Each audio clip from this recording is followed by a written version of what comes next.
Here's something I've learned over my years of teaching math. The more you can make math hands-on and visual, the better students are going to retain it. Using hands-on manipulatives or visualizations can help make abstract concepts a lot more tangible for students. So in today's episode, I'm going to be sharing 7 supplies or manipulatives I use in my classroom to help make this possible. Let's get started. Welcome to Solving for the Undefined podcast. I'm your host, Johanna, founder of Miss Kuiper's Classroom, the place that equips teachers in creating a healthy math classroom where students can thrive, no matter their academic abilities.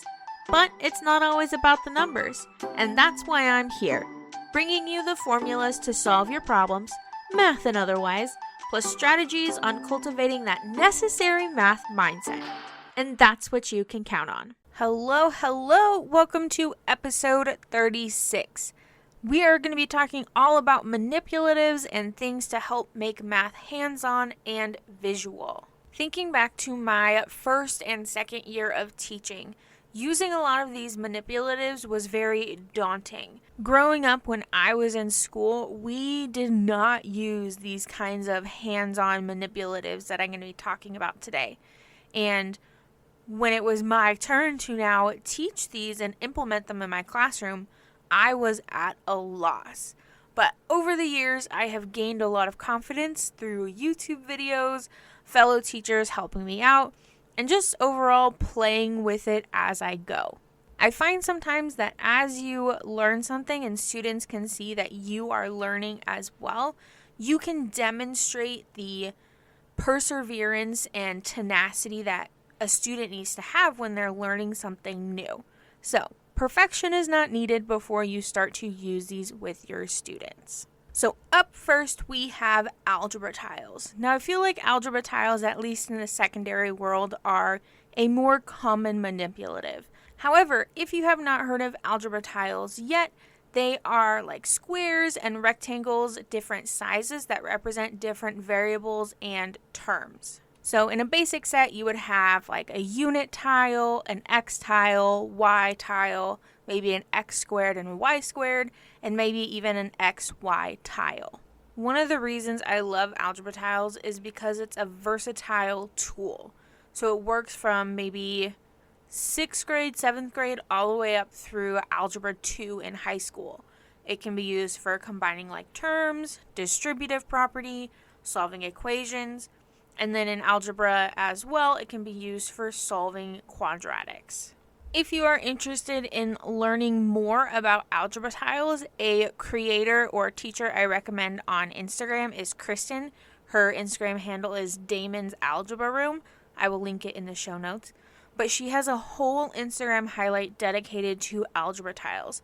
And last year at the Reignite the Math Classroom Conference 2021, her entire session was on algebra tiles. So she is a very well qualified person to ask any of your questions when you have questions about algebra tiles. Now, the second math manipulative is yellow and red counters.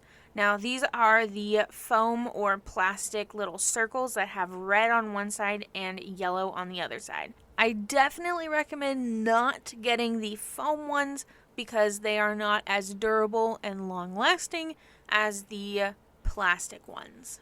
Just like with algebra tiles, these are a very versatile manipulative.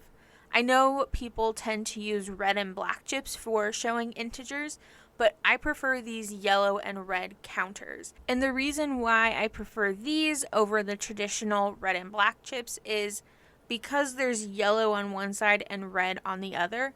I can just give an undefined handful to a student or give it to them in a box and not have to worry, are there enough black chips? Are there enough red chips? I just have to make sure there's enough counters within the box itself. I feel like it saves me a lot of time and energy when I do these instead. And for that same reason, I like to use these as game pieces. So rather than having to find game pieces and have students divide them up into colors like you would with Connect 4, I can just give them the box of manipulatives and have them divide it up and each choose a color, either yellow or red. This was especially helpful for a game that I found in the filing cabinets from the former teacher of the classroom. It was a coordinate grid, and students were rolling 2 dice and it would create a coordinate point. And then they would put their color chip on that coordinate point. And I could just give them a bag of red and yellow counters rather than having to give red and black chips. Unfortunately, I do not remember the name of the game. I will eventually remember it and maybe insert it back into this episode. Or if you hear this, you can always ask me on Instagram, and maybe by the time you ask me, I will have remembered what that game was called. But I'm all for those types of interactive fun games. Moving into manipulative number 3 is wooden blocks. Now, this is something I use more often than I thought I would, especially this year. Now, you've heard me talk about in previous episodes this idea of building thinking classrooms in mathematics by Peter Liljedahl. And because of reading this book, I have made sure to have more 3-act tasks or more discovery-based lessons. And these wooden blocks have been really helpful in implementing that. Now, the first concept I used these with was volume, specifically volume of a cube or volume of a prism. And from there, because I didn't have a better tool, I used these to help students discover the volume of a cylinder, and then from there, a cone and a sphere. I know that probably wasn't the best tool for the job, but it was what I had at the time. And because the blocks I had represented 1 square inch, it helped with the idea of, 1 cubic inch, it helped with the idea of volume. With that really fun coordinate plane game that I found in the filing cabinet with the red and yellow counters, there was another game that utilized the wooden blocks, and it was something about towers. And whenever students would roll the coordinate point, they would place a block there. And their goal was to be the 5th block in that position, and that was how you would win the game. Again, don't remember the name, but my students had a lot of fun with it. One thing I will say about the wooden blocks is because they are a fun tool, you need to give students time to play around with it and work with them before jumping into a task. This just gives them time to get their building skills out of the way, and so they can focus on the task at hand. Now, moving into our 4th manipulative is dice. Now, I feel like dice are an invaluable tool that you need in your classroom. And the number one way I use these are for my dice boards. To give you a picture of what these dice boards are, it's a sheet of paper, typically in a dry erase sleeve, but you can laminate them as well. And it's just the bare bones structure of a problem. I'm going to use my linear equation one as an example. So on a piece of paper, I have a graph and a blank linear equation. It says y equals blank x plus blank. And it has a space under it for them to create slope and to find the y-intercept. And they create these using dice. So they'll roll the dice, and whatever number it is, they'll fill in the blank. So if they rolled a 2, 2 would be their rise. Then if they rolled a 1, 1 would be the run. And they do that for the y-intercept as well. Then, using those numbers, they would graph the linear equation. Now, one of the things I really enjoy about using dice boards and using groups of 3 or just groups in general is as one student is doing the work, the other 2 are getting the opportunity to critique and watch someone else do it. I like to say that we all learn from mistakes, but they don't have to be our own. So if the student who's doing the work makes a mistake, the team members have the opportunity to work with the student and help them get it correct. And basically, dice boards just create an infinite number of problems and possibilities and limit the worksheet making or activity problem making on your end a lot lower. And dice boards can be used for about any concept. I use it for transformations, linear equations, volume, Pythagorean theorem. If you can name it, you can probably use dice boards to do that, and therefore dice. And that is why they are an invaluable tool that you need in your classroom. Moving into manipulative number 5, this one is more concept specific.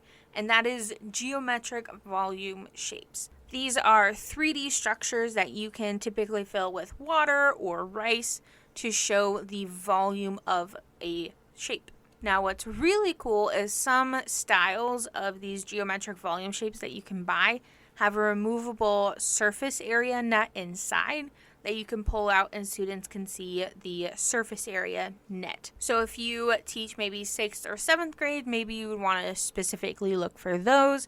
But if you teach maybe 8th grade or maybe even 9th grade, you might want to look for the ones that you can fill with water. And the reason why I recommend the ones that fill with water is because it gives students the visual of a cylinder, cone, and sphere relationship.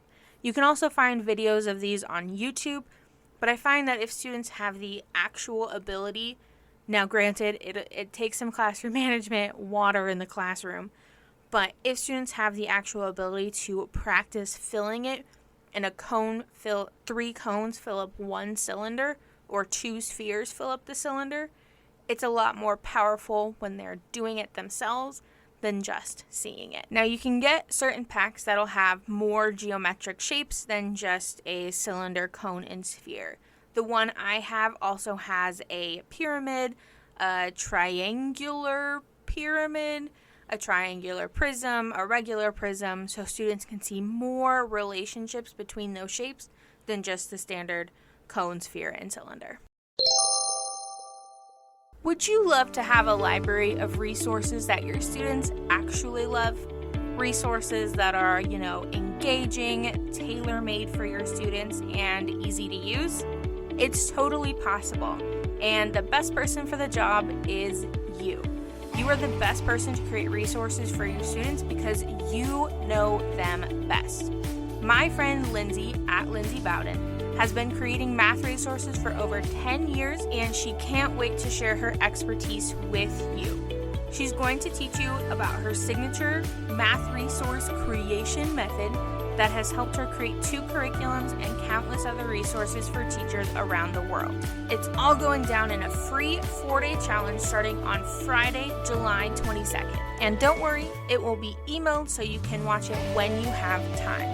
Register for free today here at MissKuipersClassroom.com/Lindsay Bowden.